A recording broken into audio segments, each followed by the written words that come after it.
Anthony Delon, né le 30 septembre 1964 à Los Angeles, en Californie, fils talentueux et charismatique de la légende du cinéma Alain Delon, a toujours été un symbole de beauté décontractée et de romantisme. Avec sa taille exceptionnelle, ses yeux profonds et son visage anguleux sculpté, il était autrefois considéré comme la copie parfaite de son père à l'écran. Mais au final, ce que le public soupçonne depuis longtemps, c'est que la plus grande tristesse d'Anthony n'est pas nécessairement son obsession pour la célébrité, mais le profond vide intérieur qui naît du sentiment de ne jamais être lui-même, vivant toujours dans l'ombre de son père, un sentiment qu'il vient d'admettre sincèrement dans sa vie et sa carrière. Depuis son enfance, Anthony a vécu sous les attentes d'une génération de spectateurs amoureux d'Alain Delon. On l'admirait, on le prenait en photo, on lui signait des autographes, mais Anthony ressentait un vide, tous les regards étant rivés sur lui, comme s'il attendait l'apparition du clone de son père.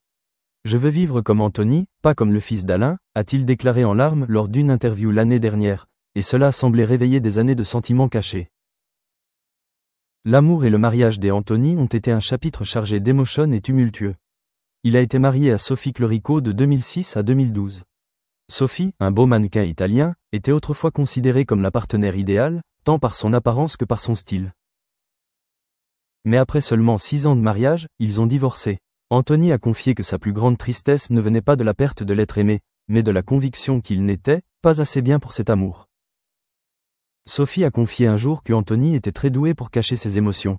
Il pouvait difficilement se permettre d'échapper au modèle préétabli du « fils célèbre ». Et c'est ce qui a creusé le fossé entre eux. Après le divorce, Anthony s'est effondré.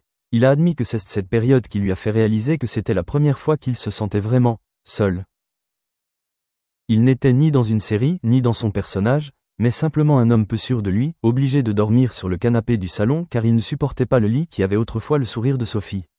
Il a écrit « J'avais peur de la perdre, mais j'avais encore plus peur de me perdre moi-même ». Concernant sa santé, Anthony a révélé des informations qui ont surpris beaucoup de monde. Il a connu une brève période de dépression sévère et des troubles du sommeil prolongés après le divorce. Il prenait des somnifères sans ordonnance, buvait beaucoup d'alcool la nuit et avait été hospitalisé aux urgences pour stress excessif. Mais ce qui le blessait le plus était la solitude au milieu de la foule. J'avais tout, l'argent, la célébrité, les amis, mais la nuit, je ne savais pas pourquoi je vivais. Dans des mémoires inédits, il décrit le mur solitaire de son appartement, aussi grand qu'un immeuble. Même le bruit de ma propre respiration devenait étrange. Son ex-femme Sophie a raconté à plusieurs reprises avoir vu Anthony pleurer, et le plus étrange était qu'il ne pleurait qu'en silence, sans chercher à se cacher. Une seule fois, elle l'a surpris en train de sangloter dans le placard de la cuisine à 3 heures du matin. Il n'a rien dit, puis a simplement pris sa tasse de thé et l'a mise au lave-vaisselle, mais c'était ses larmes pour un amour brisé, pour la douleur qu'il ne pouvait exprimer. Anthony a également admis qu'il avait l'habitude d'éviter les nouvelles amours par peur de ne pas être assez fort pour aimer à nouveau. Il a dit « J'avais peur de ne faire que copier le passé alors je n'osais pas aimer quelqu'un d'autre, de peur de la blesser à nouveau. » Il se blâmait les souvenirs qu'On lui avait imposés, qu'il n'était pas un homme d'amour doux, mais quelqu'un qui portait le fardeau d'une famille d'artistes célèbres. Mais ce qui est remarquable, c'est qu'au final, Anthony n'a pas choisi de se taire. Il a suivi une thérapie et a confié à son médecin qu'il souhaitait vivre pour lui-même, et non pour l'ombre qui le hantait. Il a arrêté les somnifères, diminué sa consommation d'alcool, commencé à faire du sport et à méditer, redécouvrant ainsi le cycle jour-nuit de son corps. Il a choisi de communiquer à nouveau, prêt à dire « je suis triste » au lieu de s'éloigner en silence. Lors d'une conversation publique à la fin de l'année dernière, il a déclaré « Ma plus grande tristesse est le sentiment d'avoir passé toute ma vie à prouver que j'étais le fils d'Alain Delon. Mais maintenant, je veux prouver autre chose, que je suis Anthony Delon. Indépendant, vulnérable et vraiment adorable. » Ces mots ont ému le public, car c'était le moment où un homme fort a publiquement choisi d'être faible. Aujourd'hui, Anthony a évolué différemment. Il réalise un film indépendant et discret, dans lequel il incarne un ambulancier, où il ressent le petit sacrifice humain. Il dit que c'est un rôle qui évoque les sentiments les plus simples de l'amour. Sauver la vie de quelqu'un, lui tenir la main, le regarder dans les yeux et comprendre vos besoins, pas un moment sur le tapis rouge. Sur une nouvelle photo, il porte un t-shirt, la barbe mal rasée, avec un sourire ironique. Mais son regard est authentique, un regard confiant qui n'est plus celui du fils de Delon, mais la conscience confiante d'un homme qui a surmonté sa tristesse et s'est trouvé. Il dit qu'il n'est pas au plus heureux, mais qu'il n'a jamais été aussi apaisé depuis l'âge adulte. La première chose que son ex-femme Sophie lui a dite en voyant le nouvel Anthony, a été « Tu n'es plus l'homme que je connaissais, mais je te vois comme un vrai homme. Pas l'homme célèbre, mais celui qui sait retrouver le chemin de ses émotions, de son cœur, de lui-même. » La plus grande tristesse s'avère ne pas être la perte, mais la perte de soi-même. Lors que Anthony Delon avoue enfin ce qu'il avait caché, il ne perd pas son caractère, au contraire, il le retrouve. Et à chaque pas qu'il fait, il retombe amoureux de lui-même, de l'arme, de courage et de la capacité d'aimer à nouveau. Anthony Delon, après un long cheminement dans le silence et les attentes extérieures, a opéré un changement radical dans sa façon d'aborder sa vie intérieure. Ce n'est plus un homme qui fuit ses émotions, mais un homme qui choisit de les vivre, de leur parler, de les écouter, et même de les partager avec les autres, ne serait-ce que par un regard, une légère caresse sur l'épaule ou quelques lignes sur une page de livre. Il a dit un jour, « Avant, je me sentais acteur 24 heures sur 24, même hors plateau. Maintenant, j'ai appris à être moi-même, parfois maladroit, parfois faible, mais toujours honnête. Ce n'est pas une faiblesse pathétique, mais une véritable force, celle de quelqu'un qui ose laisser les autres voir ses imperfections. »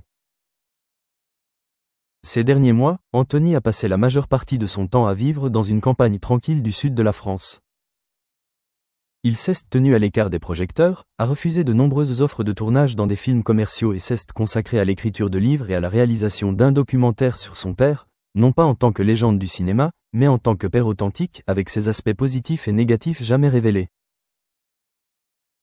Il a déclaré qu'il s'agissait d'un projet très intime et sensible, mais aussi d'une thérapie de guérison pour lui. Car, selon lui, pour comprendre et pardonner à mon père, je dois peut-être d'abord apprendre à me pardonner de l'avoir haï si longtemps. La relation d'Anthony avec son père, Alain Delon, a toujours été un sujet sensible, assombri par des querelles publiques, des années de séparation et une indifférence prolongée. Mais plus Anthony vieillit, plus il comprend que la douleur de cette relation ne vient pas du manque d'amour de son père, mais du fait qu'aucun des deux ne sait comment exprimer son amour. Nous sommes deux générations d'hommes si forts que personne n'ose se montrer faible face à l'autre. Anthony a confié un jour lors d'une interview, son regard s'étant adouci, moins cruel qu'avant. Récemment, pour le 88e anniversaire d'Alain Delon, Anthony lui a rendu visite après une longue absence. Ce fut une rencontre silencieuse, sans accolade, sans excuse. Mais lorsque Anthony a posé la main sur l'épaule de son père et lui a dit une seule phrase, « Je suis là », Monsieur Delon s'est contenté d'acquiescer silencieusement. Il n'en fallait pas plus, car la présence, à cet instant, était la forme d'amour la plus profonde entre deux hommes si profondément blessés. Quant à ses enfants, Anthony s'efforce toujours d'être différent de son père. Il passe plus de temps avec eux, ne leur impose aucune attente et ne les force pas à être quelqu'un d'autre. L'un des moments les plus touchants pour lui a été lorsque sa fille lui a dit « Papa n'est pas comme grand-père, et je trouve ça bien. » C'est la première fois que Anthony a senti qu'il n'était plus une ombre, mais un père indépendant, digne de confiance et épanoui. Outre ses activités artistiques, Anthony participe activement à des campagnes de sensibilisation à la santé mentale. Il intervient régulièrement lors de séminaires, encourageant les hommes à être plus ouverts à leurs émotions et à ne pas avoir peur de consulter un psychologue si nécessaire. Avant, je vivais comme un étranger chez moi, simplement parce que je ne savais pas comment exprimer ma douleur. Maintenant, je comprends que la douleur n'est pas une honte, mais un signal pour mieux prendre